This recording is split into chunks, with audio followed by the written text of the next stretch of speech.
ప్రభు పేరట మీ అందరికీ శుభాభివందనములు. ఈరోజు మన అనుదిన వాక్య ధ్యానమైన ఎడారిలో సెలయేళ్లలోని వాక్యము. అతడు రోగి అయి ఉన్నాడని యేసు వినినప్పుడు తానున్న చోటనే ఇంకా 2 దినములు నిలచెను. యోహాను సువార్త 11వ అధ్యాయము 6వ వచనము. ఈ అద్భుతమైన అధ్యాయం మొదట్లోనే ఉంది, యేసు మార్తను ఆమె సహోదరుడైన లాజరును ప్రేమించెను అనే మాట. దేవుడు మన పట్ల చేసే కార్యాలు మనకెంత అయోమయంగా అనిపించినప్పటికీ ఆయనకు మనపై ఉన్న అపారమైన మార్పులేని ఉచిత ప్రేమ మీద మనం నమ్మకం ఉంచి దాని గురించి ఇతరులకు చెప్పాలి. యేసు మనలను ప్రేమిస్తున్నాడు కాబట్టే మనలను కొంతకాలం బాధపడనిస్తాడు. తమ తమ్ముడి సుస్థి వార్త వినగానే ఆయన అన్ని ఆటంకాలను దాటుకొని వచ్చి అతన్ని బాగుపరుస్తాడని మరియా, మార్తలు అనుకున్నారు.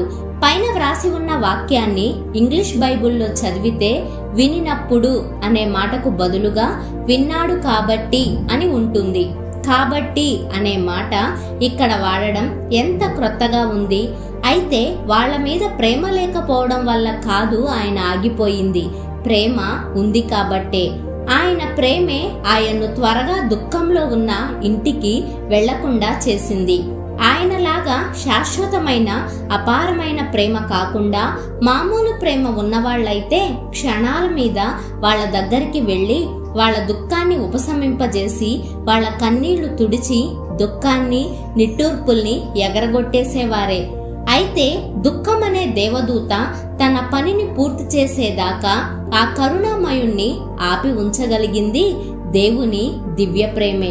బాధ వల్ల, దుఃఖం వల్ల మనమెంత మేలు పొందామో ఎవరు లెక్కగట్టగలరు? క్రైస్తవ జీవితంలోని ఎన్నో ప్రధానమైన సద్గుణాలు మన కలవడడానికి దుఃఖమే కారణం. పరీక్ష పెట్టే శ్రమలు లేకుండా విశ్వాసం ఎక్కడిది? సహించడానికి బాధ లేకుండా సహనం ఎక్కడిది?